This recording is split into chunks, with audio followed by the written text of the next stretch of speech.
సంగారెడ్డి జిల్లా Ameenpur municipality Congress party కార్యాలయంలో పటంచెరులో జరిగిన ఘటనపై Congress party incharge Kata Srinivas Goud, party నాయకులను పార్టీ పెద్దలు ఆది శ్రీనివాస్, టీపీసీసీ ఉపాధ్యక్షుడు వినోద్ రెడ్డితో పాటు DCC president, TGIIC chairman Nirmala Jaggareddy పూర్తి వివరాలు అడిగి తెలుసుకున్నారు. ఈ సందర్భంగా వారు మాట్లాడుతూ పటంచెరు కాంగ్రెస్ పార్టీలో మొన్న జరిగిన ఘటనపై నియోజకవర్గ నాయకులు, కార్యకర్తలను కలవడానికి పీసీసీ మహేష్ కుమార్ గౌడ్ ఆదేశాల మేరకు ఎక్కడ పొరపాటు జరిగిందనే దానిపై చర్చించి ఏం చేస్తే సమస్య సద్దుమణుగుతుందని కాంగ్రెస్ పార్టీ టీజీఐఐసీ నిర్మలా జయప్రకాష్ రెడ్డి అధ్యక్షతన పటంచెరు నియోజకవర్గంలోని మండలాలు, మున్సిపల్ మరియు 111, 112, 113 డివిజన్లలో పార్టీకి సంబంధించిన అన్ని కమిటీ సభ్యులు మరియు ఎమ్మెల్యే గూడెం మైపాల్ రెడ్డి, కాటా శ్రీనివాస్ గౌడ్ జిల్లా స్థాయి నాయకుల సూచనల సలహాలు తీసుకొని కలిసికట్టుగా ప్రభుత్వ పథకాలను పేద ప్రజలకు అందించేలా కమిటీని ఏర్పాటు చేస్తామని అన్నారు. ఇకపై ఇలాంటి సంఘటనలు జరగకుండా దీనిపై త్వరలోనే అధికారికంగా ప్రకటిస్తామని తెలిపారు.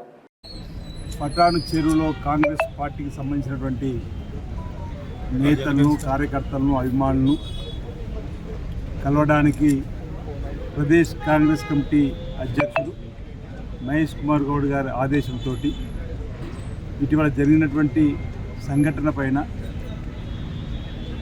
ఏం జరిగింది, ఏం చేస్తే ఈ సమస్య సద్దుమణుగుతుంది, జరగడానికి గల కారణాలు ఏంటి అనేటువంటి అంశంలో మరి పీసీసీ అధ్యక్షుడి అధ్యక్షతన ఒక కమిటీని వేసి నన్ను పెద్దలు వినోద్ కుమార్ రెడ్డి గారిని ఇక్కడికి పంపిణీ క్రమంలో మరి జిల్లా కాంగ్రెస్ కమిటీ అధ్యక్షులైనటువంటి పెద్దలు అది నిర్మల గారి అధ్యక్షతన ఈ పటాన్చెరులో ఉన్నటువంటి కాంగ్రెస్ పార్టీ నాయకత్వానికి సమాచారం ఇచ్చి ఈరోజు సాయంత్రం మండలాల వారీగా, మున్సిపల్ వారీగా పటాన్చెరు ఉన్నటువంటి 111, 112, 113 డివిజన్లుగా మరి అమీన్పూర్కు రూరల్ మండలంగా ఉన్నటువంటి ప్రాంతం కానీ, లేకపోతే పటాన్చెరుకు రూరల్ మండలం ఉన్నటువంటి అందరి నాయకత్వంతో SC cell, ST cell, BC cell, minority cell, Kisan cell, PC member, block Congress అధ్యక్షులు, మండల ప్రెసిడెంట్లు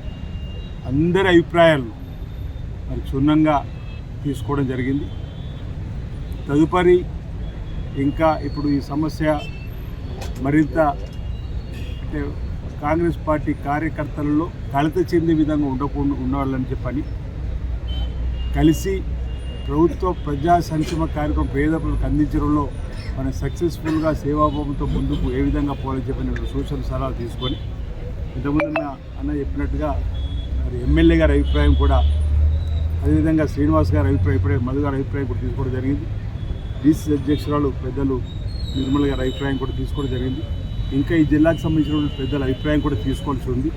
మరి రేపటి రోజు ఎమ్మెల్యే గారి అభిప్రాయం వారు కూడా ఇంతకుముందే డీసీ అధ్యక్షుడు చెప్పినట్టుగా వారు కూడా చెప్తే నేను వచ్చి నా అభిప్రాయం చెప్తాను చెప్పినారు. వారికి కూడా సమయం మరి రేపు లేదా ఎల్లుండి ఏదో ఒక రోజులో వారికి కూడా శ్రీనివాస్ గారికి కూడా రేపు లేకపోతే ఎల్లుండి ఒక రోజు సమయం తీసుకొని ఈ జిల్లాకు సంబంధించిన సీనియర్ నాయకులుగా ఉన్నటువంటి మరి పెద్దలు మరి దామోదర్ రాజనరసింహ గారు మంత్రివర్యులు, అదేవిధంగా జగ్గన్నగా ముద్దుగా పిలుచుకున్నటువంటి మా వర్కింగ్ క్లబ్ ప్రెసిడెంట్గా ఉన్నటువంటి జగ్గారెడ్డి గారు, ఇదే జిల్లాలో మరో శాసనసభ్యులు ఉన్నటువంటి సంజయ్ రెడ్డి గారు, మరి పార్లమెంట్ సభ్యులుగా ఉన్నటువంటి ఇతరులు కాంగ్రెస్ పార్టీ ఇంకా ముఖ్య నాయకులు ఎవరున్నా వారందరి యొక్క సలహాలు, సూచనలు తీసుకొని ఇక్కడ జరిగినటువంటి అంశాలను క్రోడీకరించి మరి పీసీసీ అధ్యక్షుల వారికి, అదేవిధంగా ముఖ్యమంత్రి గారు కూడా చెప్పేటువంటి కార్యక్రమం చేయడానికి ఈరోజు ఇక్కడ రావడం జరిగింది.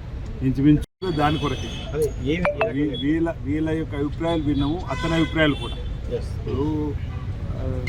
తెలంగాణ వ్యాప్తంగా కూడా ఈ ప్రభుత్వం ప్రజలకు ఇచ్చిన హామీలు అమలు చేస్తూ ముందుకు పోతున్న క్రమంలో ఆ ప్రభుత్వం యొక్క పనితీరుకు నచ్చి మెచ్చి ఇటువైపు వస్తున్నటువంటి వారిని కూడా మనం తీసుకునే క్రమంలో ఏమైనా జరిగిన ఇబ్బందులు ఉంటే ఆ ఇబ్బందుల వల్ల పార్టీకి నష్టం కాకుండా, ప్రభుత్వానికి నష్టం కాకుండా, సమన్వయ లోపం లేకుండా ఇక్కడ ఇప్పటివరకు పార్టీ కోసం కష్టపడ్డటువంటి పట్టుకొమ్మల్లాగా ఉన్నటువంటి నాయకత్వాన్ని కూడా రక్షించుకుంటూ ముందుకు పోయే క్రమంలో ఎక్కడ ఇబ్బంది ఉంటే ఆ ఇబ్బందిని అధిగమించేందుకు ఈరోజు ఇక్కడ రావడం జరిగింది. వారి యొక్క మొన్న జరిగిన ఇష్యూ పైన పార్టీ పరంగా ఇన్ఛార్జిని ఇద్దరు పంపించడం జరిగింది. మన విప్ అయిన శ్రీనివాస్ గారు, మరి ఇన్ఛార్జిగా మరి వినోద్ కుమార్ గారు రావడం జరిగింది. రావడానికి ముఖ్య ఉద్దేశం కార్యకర్తలు, క్యాడర్లో ఉద్దేశం ఏందో వన్ టు వన్ తెలుసుకోవడం మరి ఈరోజు వచ్చిన విషయం. మరి ఇప్పటివరకు కూడా 3 గంటలు కూడా ఉండి ఓపికగా అన్నీ విన్నారు.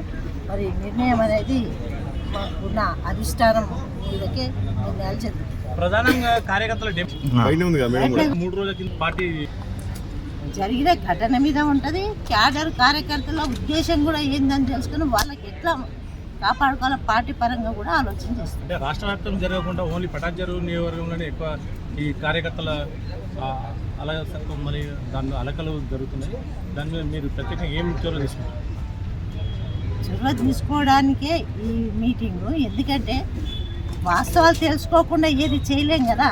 ఇది వాస్తవాని కోసం ఈ మీటింగ్ పెట్టినాం. వాస్తవాలు తెలుసుకొని ఇప్పుడు రేపు ఎల్లుండి నిర్ణయం తీసుకోవాలి. ఇప్పుడు టీపీసీసీ వాళ్ళు చేసింది కదా, ఓన్లీ కాటా శ్రీనివాస్ కూడా నీళ్ళ మొదటినే విచారించారు, మరి ఎమ్మెల్యే మనసులో విచారణ చేయాలి అని కూడా నేను డీసీసీగా వాళ్ళని కూడా పిలిచిన, ఎమ్మెల్యే గారు కూడా చెప్పిన, మీకు ఎవరన్నా మీరు పంపించాలంటే పంపించండి, వాళ్ళని కూడా 1-to-1 మాట్లాడే అవకాశం కల్పిస్తామంటే అవసరం లేదు, నేను ఒక్కరిని ఎప్పుడు పిలిస్తే అప్పుడు వస్తుందని చెప్పి. ప్రస్తుతం పటాన్చెరులో 4 వర్గాలు ఉన్నాయని చెప్పి వ్యక్తిగత భేదాలు ఉండొచ్చు కానీ పార్టీ పరంగా వర్గాలు ఉండే పార్టీ మళ్ళీ ఏది చేసినా మళ్ళీ కలిసి పని చేస్తారు. వర్గాలు ఏమీ లేవు. వర్గాలు అనేది వ్యక్తిగతంగా ఏమైనా ఉండొచ్చు కానీ పార్టీ పరంగా అయితే వర్గాలు లేవు. రాష్ట్ర కాంగ్రెస్ కమిటీ అధ్యక్షులు మహేష్ కుమార్ గౌడ్ గారి ఆదేశానుసారం నేను పార్టీ ఉపాధ్యక్షునిగా మరి శాసనసభ్యులైనటువంటి పెద్దలు శ్రీనివాస్ గారు ఈ గత వారం రోజుల నుంచి జరుగుతున్నటువంటి పటాన్చెరులో సంఘటనలు జరుగుతున్నటువంటిపై కార్యకర్తల ముఖ్య నాయకుల యొక్క అభిప్రాయ సేకరణ తీసుకోమని పార్టీ పరంగా మాకు ఇచ్చిన ఆదేశం. ఆ ఆదేశానుసారం భాగంగా డీసీసీ అధ్యక్షులు పెద్దలు